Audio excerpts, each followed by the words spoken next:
Hey, how you guys doing? So the other day I was shooting a video. I had my camera on the tripod. I went to adjust it and it popped off the tripod head, hit the ground, and the lens broke off the camera body.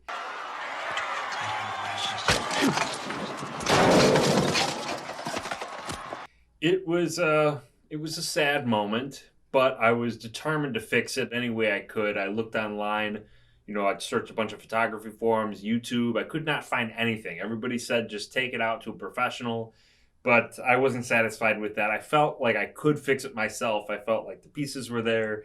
It took me a little bit to get it, but I was able to fix it. So this video I wanted to share with you guys what I did, and if this ever happens to you or it has happened to you, give this a try. Who knows? It may work for you. And just as a disclaimer, this is not like a one size fits all kind of thing. It might work, it might not work, but it's an option, hopefully. All right, well, let's dive into it. Okay, so this is what my camera looked like. This ring here broke off, and I had also some bits of plastic that broke off with it. They were attached to the ring. So the very first thing that I did is, obviously I want to put these things back in place. Getting the ring off the lens is easy. You just turn it back because it locks into these pins over here. So either you can get a pair of pliers or something and twist it. My this ring over here was actually not aligned. So before you do any of this, if this has happened to you as well, try working it in there just real slow until it frees it up and you're able to set the ring all the way down in there. Otherwise, you're going to have some issues. Okay, so these threads are mostly intact, but if they're not, you can use some glue or epoxy to get them back in place. But I will do that eventually, but for right now, they just sit right back in there. Okay, the next thing is there's this little ring. It's like a spring ring. I'm not exactly sure what it's for, but springs, I suppose. There's a little black mark over here, and this black mark will line up with the focused adjuster over here. So we'll just pop that right back in place, and you'll see that all the screw holes will line up with the holes in here. So this is how it should look at this point. The lens release button was actually broken in the fall. I guess there's something about the way the pin hit it or something. So there's like two little holes that the pin will fit into, but they're not lined up. So they're like this, and they move back and forth and up and down. And so every time I push the button, well, I'll just show you guys. So here is this little pin that goes in here. All right, so it's supposed to go in, like this part is the top, and this part fits in the slot. If it'll focus, there we go. So this part fits in the slot. So I'm going to put it in just like that for now, and then you're going to see, it moves. That's great, but there's supposed to be a spring attached with this.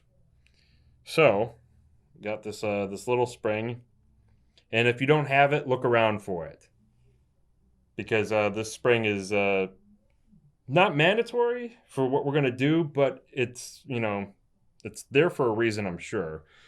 So we're going to make sure that it functions with there. Now, if I put this in here, you're going to see that it does move.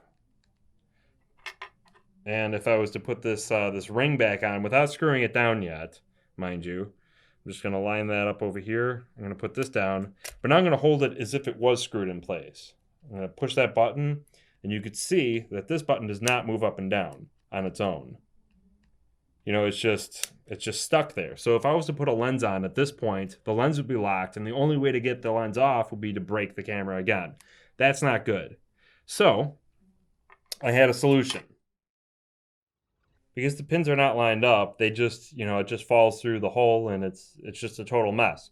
So what I did was I got a nail like this, and you can see that the nail looks similar, right? If you guys think you know where I'm going with this, it's probably the opposite of what you're thinking. So even though, yes, they're similar in shape, you could see this little this ring over here prevents this from going up too high. So when it's in the lens, it's to go underneath and to lock it from going too high. So basically, if I was to do this, put it in the same way, it would be useless. It wouldn't go all the way through the hole. So this is just a little picture nail. the important thing with this is that it fits in the hole. Okay, so now we've got it. It fits in the hole perfectly. Put it, yes, upside down, so that way it'll override. So we'll put it upside down like this, so that way the flat part will override the need to line up with both the holes there. That's great. It's about the same length. I put it in there and pop the screw back on, or the spring back on. And then I'll put this little cover back on, and then we'll see if it still works. Now, okay, so it fits through both holes. That's great. Okay, so now I'm putting a little pressure on this, and watch the nail. You can see it moves. That's great, but it doesn't move down far enough. It's just, moves just a little bit. So, what could we do? We would still have that same exact problem of the lens locking if we were to screw it off like this. So, great, I've got a solution now. Oops. Okay, so we're going to take this out, and if you guys don't have a pair of these, it's a lot cheaper than taking your camera out for repairs, and you'll probably use it in other situations as well. But these are electrical pliers, and they're used for like cutting screws and stuff like that, and maintaining the threads on there without damaging them. So, when you select your nail, you want to make sure that it's got these little grooves in here, so that way it'll be easier to measure. And I'm going to show you guys how to do that in an easy way real quick. So we're just going to grab it, take the flat end, put that in the hole, grab the spring, put that on top, and then we're going to grab this piece over here, and we're just going to pop it back on, the little metal part. Just going to use the pressure to keep it down, and then you guys are going to want to count the grooves that are visible when you push the button, and that's where I'm going to cut it, so that way I know that when it comes down, it'll be flush with the ring here. So if you cut it too far, that's not a big deal, because, worst case scenario is it'll get stuck down here and you'll be able to get your lens off. If you cut it too high, then it'll lock your lens in place, and then you won't be able to get it off. You'll have to break it off again. So we're going to get it off. We counted our number of grooves here. Going to, find the right hole of the pliers, and, count to make sure, how many there are, line it up, and then when you're ready to cut, go ahead and give that a cut, and then you'll be left with a smaller piece, and we'll see how this lines up now. Okay, so I'm going to grab this, put it back in, do the same process, put the spring on, and I'm going to grab this plate over here and carefully wiggle that on there. Okay. So now we could see, pushing down. The problem before is that it wasn't going up and down. Let's look at it now. I'm pushing the button. You could clearly see that moving. It's going up and down. Great, this is what we want.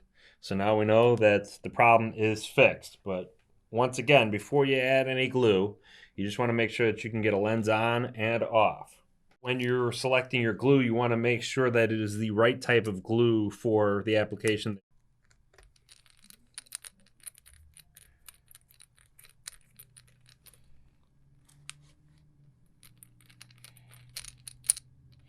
Okay, this last one doesn't really tighten down, but I'm just using a regular jewelry screwdriver here. And a funny story is I bought this when I broke my first camera that I ever had.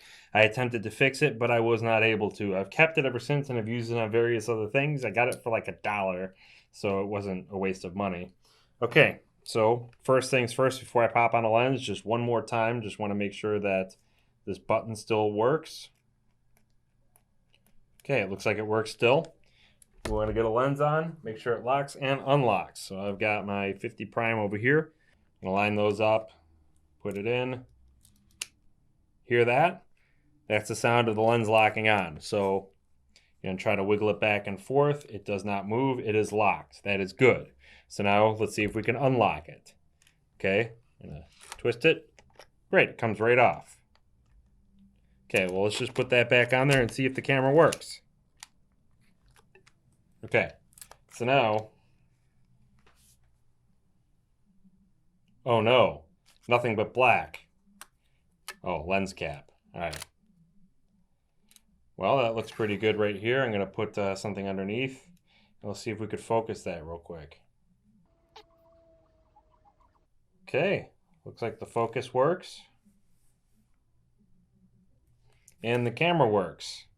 Everything is good on this. Okay, well, thank you guys very much for watching. I hope that you guys found this content useful. I'm going to try to share more tips and tricks, and this was something that, I was pretty worried about, but at the same time, I was confident that I would be able to find a solution, and I did. And hopefully, you guys can find some use out of this too, or in the future if this does happen to you. But I wouldn't say like, hey, my camera's indestructible now because I can fix it and just like toss it against the wall or something. That's not a good idea. I mean, I don't know how many of you guys plan to do that. I don't have the disposable income for gear. I mean, hey, one day maybe. You could always send me money or gear, and then be like, hey, Chris, I don't want this anymore. Destroy it. Will do. Get some dangerous shots in there.